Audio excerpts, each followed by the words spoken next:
Then one night, while walking alone, I told the Lord, I will claim my power back. This is not my final destination. And for a month or so, I kept repeating that phrases, sentence. I kept telling him that I will claim my power back. And this is not the end of me. This is not my final destination. This is not what you want from me. And I think for months he was just silent. 3 to 4 months he was just silent. Maybe he's testing my patience and my faith to him. And that moment um, that moment became the beginning of restoration. I started to speak life over myself, not merely through positive thinking, but from a position of authority and power that God sorry that God had given me, instead of agreeing with the negative words, shame, and broken identity that had been spoken over me since childhood. Um, I began agreeing with what God said about me, and I told God, He said, I am the head and not the tail. I am a lender and not a borrower. I shall only go up and not go down. So by faith, I believe that I believe what He said about me. So by faith, I will believe what you said about me. And I prayed, Lord, empty me of me so you can fill me with you.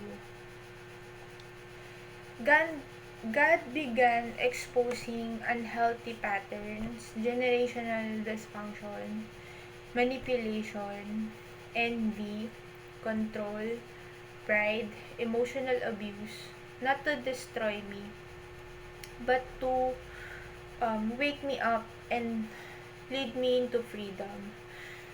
What was meant to break me, what was meant to break me became the very thing God used to transform me. I believe that I believe now that this was never just about pain. It was about God opening my eyes, renewing my mind, healing my identity, and breaking generational cycles so they would um, finally end with me. Because in Christ, I am no longer who I used to be. 2 Corinthians 5:17 says, Therefore, if anyone is in Christ, he is a new creation. The old has passed away. Behold, the new has come. So, the title of our Bible study, From Brokenness to Wholeness, a witness of God's glory. So, breaking toxic family patterns and finding identity in Christ. So, point number 1 is seek the Lord with all your heart. With all your heart. So, a wholehearted pursuit of God, not partial, not seasonal, but fully surrendered. A desire to know Him, a fully desire, not just want, eh, not just want, but a really um,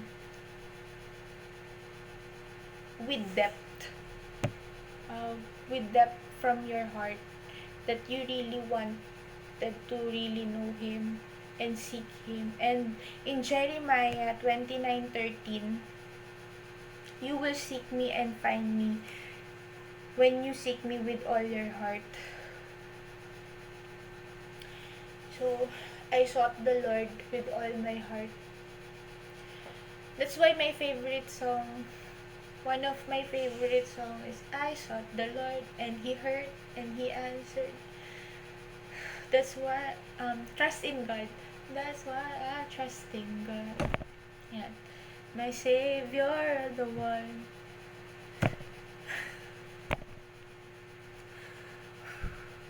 who will never fail. He will never fail us.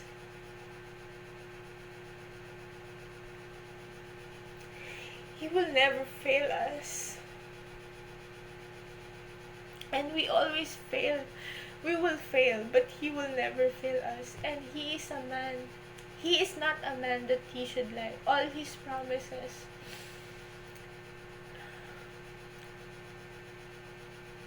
all His promises in our lives, it will be fulfilled. No matter how long it would take, it will fulfill. It will come to pass.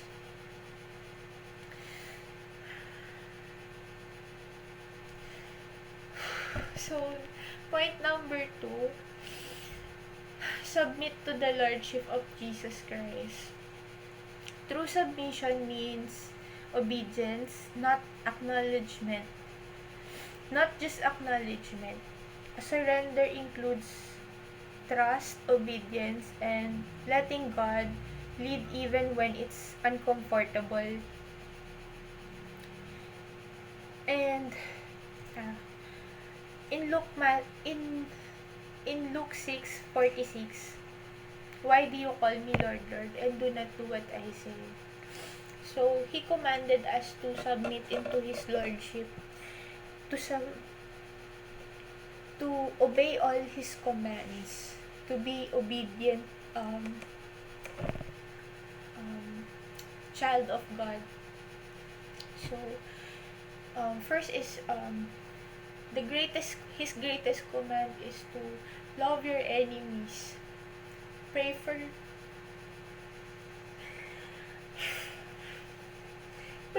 them. At first, it's very difficult. If it will come from your strength, you can't do that alone. I can't do that alone. So, before I left home, I asked the Lord, Lord, how will I know if I have truly forgiven them? And it's not just about that what they always telling me, that I'm mad and I'm still angry at them. How will I know if I truly forgive? I have truly forgiven them, and I blessed them. I did not curse them. When the Lord told me to stay quiet, I stayed quiet. When He told me to stay silent and stay still, hold on, because He's showing me things.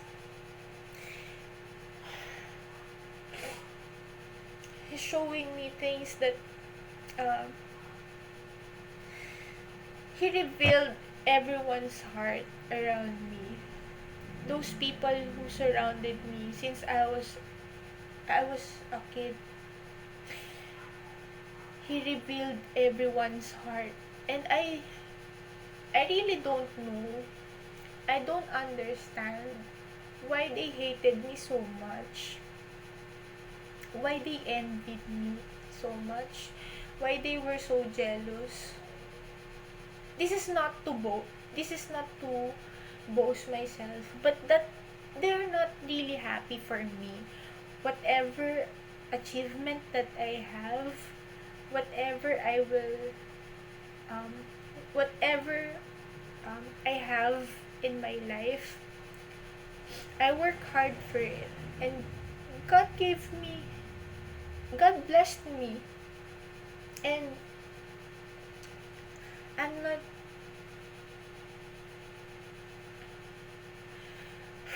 not rich by money, but I'm rich with the love of God.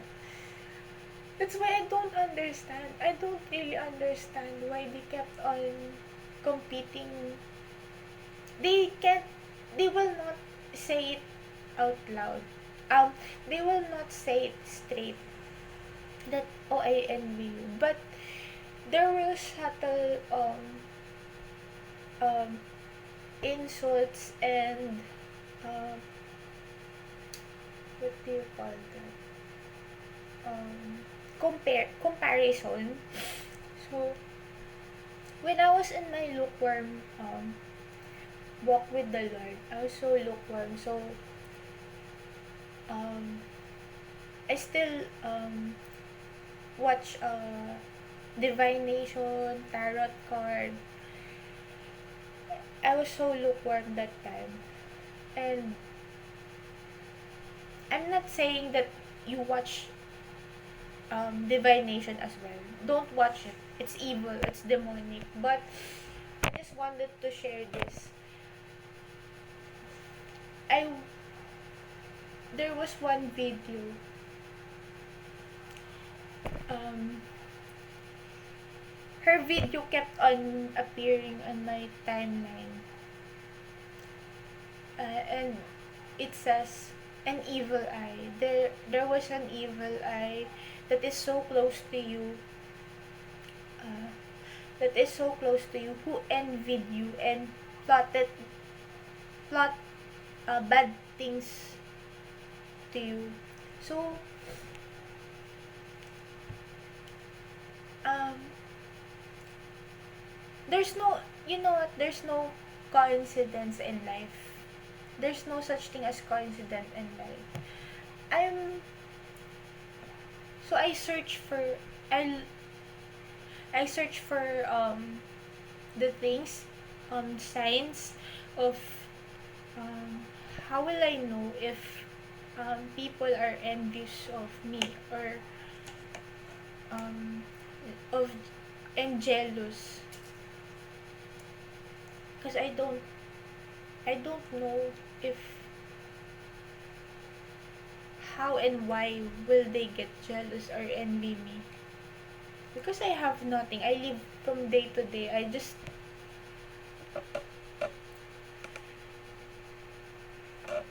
get by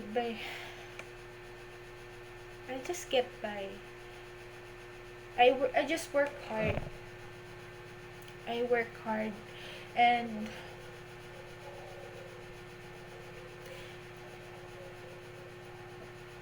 that message kept on repeating on my mind. And it was my mind is pointing to someone that is so close to me, because I don't have much friends. I don't have much close friends. I don't have um, even in my family. My only close the only close to me is my second sister, and she's the one who betrayed me for so um, many times. I'm not perfect, and sometimes we had an argument, but um, I don't um, I never became bitter with her to her. I have no bitterness to her. Even she told me things, even when she told me to just forgive my uncle, I never I have never became bitter to her. That's why when she betrayed me, there was no confrontation. I didn't confronted her, and I never texted anymore, because I asked her and reminded her that what she promised me, that she will hire an old sitter for my mother. So uh, I told her I'm having anxiety already, and I have palpitations because of my mom. And she just laughed it off.